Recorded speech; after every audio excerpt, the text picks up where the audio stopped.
ಇವರೇ ಇದಿಷ್ಟು ಏನು ನೈವೇದ್ಯನಾ? ನೈವೇದ್ಯಕ ಇದು? ಇದು ಸಾರ್ವಜನಿಕರಿಗೆ ಊಟ ಯಾವಾಗ? 12. ಅದು 12ವರೆಗೆ ಗೊತ್ತಾಯ್ತು. ಇದಿಷ್ಟೇನಾ ಇವಾಗ? ಇವಾಗ ಏನಿದೆ ಇದಿಷ್ಟೇ. ಅಲ್ಲ, ನೀವು ಬೆಳಗ್ಗೆ ಹೊತ್ತು ಇಷ್ಟು ಜನ ಭಕ್ತಾದಿಗಳು ಬಂದಿದ್ದಾರೆ, ಇಷ್ಟು ಪ್ರಸಾದನ ಇಟ್ಕೊಂಡು ಹೆಂಗ್ರಿ ನೀವು ಇಷ್ಟು ಜನ ಕೊಡೋಕ್ಕಾಗತ್ತೆ? ಒಂದು ನಿಮಿಷ ಇರಿ. ನೈವೇದ್ಯ ಕೊಡೋದು ಬೇರೆ ಪ್ರಶ್ನೆ ಇದೆ. ಒಂದು ನಿಮಿಷ ಪೂರ್ತಿ ನಾನು ಹೇಳೋದು ಕೇಳಿ. ನೈವೇದ್ಯ ಕೊಡೋದು ಬೇರೆ ಪ್ರಶ್ನೆ. ಈ ಪರಂಪರೆ, ದೇವಸ್ಥಾನದ ಪರಂಪರೆ ಏನು ಗೊತ್ತಾ? ನೀವು ಯಾವತ್ತಿಂದ ದೇವಸ್ಥಾನಕ್ಕೆ ಬಂದಿದ್ದು ಗೊತ್ತಿಲ್ಲ.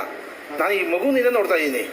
ಬೆಳಗ್ಗೆ ಹೊತ್ತು ಕೆಲಸ ಕಾರ್ಯಗಳಿಗೆ ಹೋಗುವಂಥವ್ರು ಈ ಪ್ರಸಾದನ ಒಂದು ಜೊನ್ನೆ ತಿಂದ್ಬಿಟ್ರೆ ಮಧ್ಯಾಹ್ನದವರೆಗೂ ಫಸ್ಟ್ ಕ್ಲಾಸಾಗಿ ಆರಾಮಾಗಿರೋರು. ನೀವು ಮಧ್ಯಾಹ್ನ 12ವರೆಗೆ ಊಟ ಹಾಕೋದು, ಸಂಜೆವರೆಗೂ ಅದು ಬೇರೆ ಪ್ರಶ್ನೆ. ದಾಸೋಹ ನಡೀತಾನೆ ಇರುತ್ತೆ. ಬೆಳಗ್ಗೆ ನೈವೇದ್ಯ ಕೊಡುವಂಥ ಪ್ರಸಾದನ ಇದು ಅರ್ಧ kg ಅಕ್ಕಿ ತೊಗೊಂಬಂದು ಇದೇನೋ ಎಡವಟ್ಟು ಮಾಡಿ ಇಕ್ಕಿದ್ರೆ ಹೆಂಗ್ರಿ? 100 ಜನ ಭಕ್ತಾದಿಗಳಿದ್ದಾರೆ, ಇವ್ರಿಗೆಲ್ಲ ಇಷ್ಟು ಸಾಕಾಗತ್ತೇನ್ರಿ? ಇಲ್ಲಿ ನಿಮ್ಮ ಅಣ್ಣನ ಕರ್ಕೊಂಬಂದು ತಮ್ಮ ಅಂತ ಅಂದ್ಬಿಟ್ಟು ಈ ಎಡವಟ್ಟು ಮಾಡಿ ಇಕ್ಕಿದ್ರಲ್ಲ, ಅದು ಸರಿ ಇಲ್ವಾ? ತಮ್ಮನೇ ಅವರು. ಡೇಟ್ ಆಫ್ ಬರ್ತ್ ಅಲ್ಲಿ ಇದೆ ನೋಡಿ. ಡೇಟ್ ಆಫ್ ಬರ್ತ್ ಅಲ್ಲಿ ಅಣ್ಣನಿಗಿಂತ ತಮ್ಮನೇ ಮುಂಚೆ ಹುಟ್ಬಿಟ್ಟಿದ್ದಾನೆ. ಅವ್ರ ತಮ್ಮನೇ ಸರ್. ಯಾರು? ಅವರು. ನಿಮಗೆ ತಮ್ಮನ? ಹೌದು. ಇಲ್ಲಿರೋರು ಅವ್ರು ಸ್ವಲ್ಪ ದೇಹದ ಇದರಲ್ಲಿ ದೇಹ ದಾಢ್ಯತೆ ಜಾಸ್ತಿ ಇದೆ, ಕಣ್ಣ ಅಂತ ಹೇಳ್ತಾರೆ ಅಷ್ಟೇ. ನಿಮ್ಮ ಅಣ್ಣ ತಮ್ಮನಿಗಿಂತ ಮುಂಚೆ ಹುಟ್ಬಿಟ್ಟ ಸರ್. ಪದೇ ಪದೇ ನೀವು ಅದೇ ಕೇಳಿದ್ರೆ ನಾನು ಅದೇ ನೀವು ಒಂಥರ ಲಾಯರ್ ಕ್ವಶನ್ ಕೇಳ್ದಂಗೆ ಆಗ್ತದೆ. ಮತ್ತೆ ನಾನು ವಕೀಲನೇ ರೀ, ಈ ದೇವಸ್ಥಾನಕ್ಕೆ ವಕೀಲನೇ. ಬನಶಂಕರಿ ದೇವಾಲಯದಲ್ಲಿ ನೈವೇದ್ಯನ ನೆಟ್ಟಿಗೆ ಮಾಡೋದಿಲ್ಲ.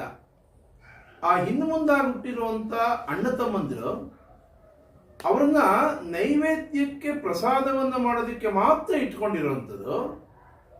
ಆ ನೈವೇದ್ಯನ ಮುಳ್ಳಕ್ಕಿ ಮಾಡ್ತಾರೆ.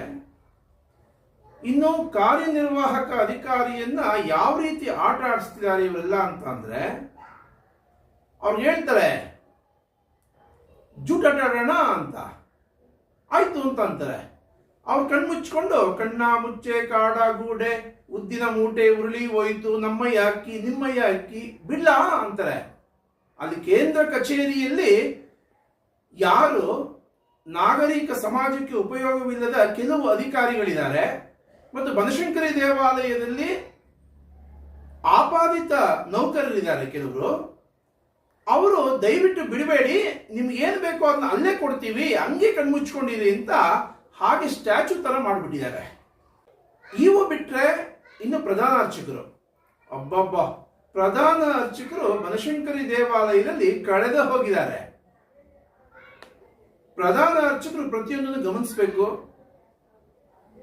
ನೈವೇದ್ಯದ ಏನು ವಸ್ತುಗಳು ಇದೆಯಾ, ಯಾವ ರೀತಿ ಉಪಯೋಗಿಸ್ತಿದ್ದಾರೆ, ಯಾವ ರೀತಿ ಮಾಡ್ತಿದ್ದಾರೆ, ನಮಗೆ ಎಷ್ಟೊತ್ತಿಗೆ ಕೊಡ್ತಾರೆ, ಎಷ್ಟು ಕೊಡ್ತಾರೆ, ಪ್ರತಿಯೊಂದನ್ನು ಗಮನಿಸಬೇಕು.